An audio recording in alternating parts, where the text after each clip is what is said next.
ఇదొకటి 875 సంవత్సరం కదా. ఆ సమయంలో ఒక పుస్తకాన్ని చుట్టూ పెద్ద కలకలం రేగింది. ఈ పుస్తకం ఆలోచన విప్లవాన్ని తీసుకొచ్చి బానిసత్వంలో ఉన్న భారతీయుల్లో స్వాతంత్ర్యానికి ప్రత్యేక స్థానం కల్పించింది. నిజాన్ని నిజంగా, అబద్ధాన్ని అబద్ధంగా నిరూపించి మనిషికి సరిగ్గా జీవించడానికి మార్గాన్ని చూపించింది. ఆ పుస్తకం పేరు సత్యార్థ ప్రకాష్.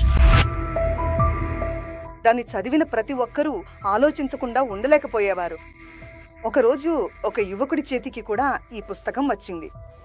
ఆ యువకుడు ఎంతగా పుస్తకాన్ని చదువుతాడో అంతగా అందులో మునిగిపోతాడు. చివరికి పుస్తకాన్ని పూర్తిగా చదివిన తర్వాత అతను ఒక దిశను ఏర్పరిచాడు. దాంతో అతను దేశం మరియు ధర్మానికి గొప్ప సంపదగా మారాడు.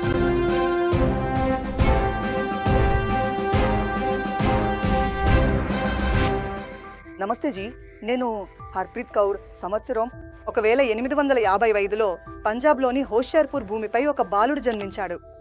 ఆ బాలుడికి సర్వదా అని పేరు పెట్టారు. ఈ సర్వదా అనే పదానికి అర్థం ఎప్పుడు, నిరంతరం అని.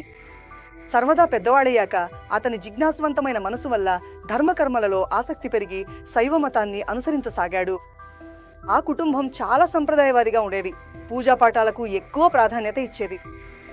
సర్వదా కూడా కుటుంబపు సంప్రదాయాల్లో భాగమయ్యారు. కానీ ఒకరోజు ఒక అల్లరి కుక్క అంటే శ్వాన్ శివలింగాన్ని అపవిత్రం చేస్తోంది.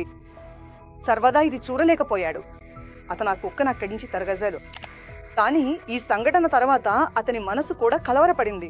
అందుకే అతను వేదాంతాన్ని ఆశ్రయించాడు. మనసులో సమాజం మరియు ధర్మం కోసం ఏదైనా చెయ్యాలనే కోరిక ఉండేది, కానీ దానికి మార్గం కనిపించలేదు. సమాజంలో అంటరానితనం మరియు అంచున ఉన్న కొన్ని వర్గాలను చూసి మనసు కలవరపడేది. ఆ సంవత్సరం 1587. ఈ సంవత్సరానికి సరిపడా సర్వదా వేదాంతాన్ని లోతుగా అధ్యయనం చేశాడు. దాంతో అతనిలో వైరాగ్య భావన మేల్కొంది. అలాంటి భావన ఫలితంగా 32 ఏళ్ల యువ వయసులో ఆయన సన్యాస దీక్ష తీసుకున్నారు. ఆయన పేరు స్వామి సర్వదానందగా మార్చుకున్నారు. సన్యాసం స్వీకరించిన తర్వాత సర్వదా తీర్థయాత్ర కోసం బయలుదేరారు. తన తీర్థయాత్రలో స్వామి సర్వదానంద చిత్తరకూట్కు చేరుకున్నప్పుడు అనారోగ్యానికి లోనయ్యారు. అక్కడే ఆయన ఆగారు. ఆయన దగ్గరే మరో యాత్రికుడు కూడా ఆగి ఉన్నాడు. ఆ యాత్రికుడు స్వామి దయానంద సరస్వతి గారి శిష్యుడు, లేదంటే ఆర్య సమాజం మరియు స్వామి దయానంద గారి అనుయాయుడు అని చెప్పచ్చు. ఆ యాత్రికుడిని అందరూ ఠాకూర్ సాహెబ్ అని పిలిచేవారు. కాబట్టి ఠాకూర్ సాహెబ్ ఆలోచనల నమ్మకాల గురించి ఏమాత్రం పట్టించుకోకుండా అనారోగ్యంతో ఉన్న వేదాంతి కాని స్వామి సర్వదానందకు ఎంతో సేవ చేశారు. ఈ సేవాకాలంలో ఆలోచనల పరస్పర మార్పిడి కూడా జరిగింది.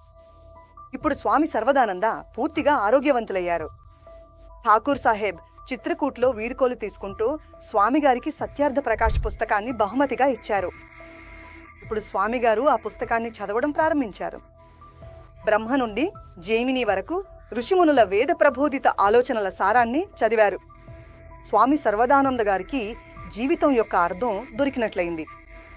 అక్కడి నుంచి ఆయన మహర్షిని గురువుగా భావించి ఆర్య సమాజంతో కలిసిపోయారు. ఇలా సనాతన ధర్మం మరియు వేదాంతంలో అగ్రశ్రేణి పండితుడు ఒక ఆర్య సమాజ భక్తుని సేవతో పాటు సత్యార్థ ప్రకాష్లోని అంతర్లీన మహిమ, గౌరవం వల్ల ప్రభావితమై దయానందుడు మరియు ఆర్య సమాజ భక్తుడిగా మారిపోయాడు.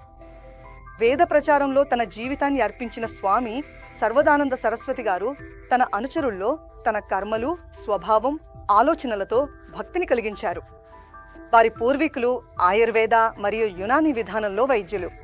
కానీ సర్వదానంద గారు మహర్షి దయానంద సరస్వతి నుండి ప్రేరణ పొంది ఆర్య సమాజంలో ప్రముఖ సన్యాసిగా మారారు. వేద ప్రచారంతో పాటు ఆయన సామాజిక సంస్కరణలు మరియు ఆధ్యాత్మిక జాగరణపై కూడా గట్టి ప్రాధాన్యత ఇచ్చారు. హర్దువాగంజ్, అలీగఢ్లో ఆయన ఒక గురుకులాన్ని స్థాపించి నిర్వహించారు. అందులో పండిట్ బ్రహ్మదత్, జిజ్ఞాసూజీ వంటి పండితులు ఆచార్యులుగా ఉన్నారు.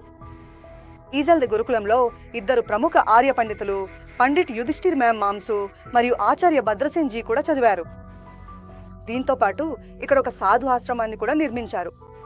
కానీ స్వామి సర్వదానంద గారు ఎప్పుడూ ప్రయాణంలోనే ఉండేవారు మరియు అలాంటి ప్రయాణంలోనే ఆయన తన చివరి శ్వాస విడిచారు. పుస్తకం ఆర్య సమాజ్ కే రత్నాలోని సమర్పిత వ్యాసం ప్రకారం 980 సంవత్సరంలో లష్కర్ నగరంలో స్వామి గారు తన జీవన లీలను పూర్తి చేశారు. ఆర్య సమాజ్ సంస్థపై మహర్షి దయానంద సరస్వతి దేశం మరియు సమాజం యొక్క శ్రేయస్సు కోసం ప్రారంభించిన కార్యక్రమాలను అమలు చేయడంలో స్వామి సర్వదానంద సరస్వతి గారు తన శరీరం, మనస్సు, ధనంతో సేవ చేశారు.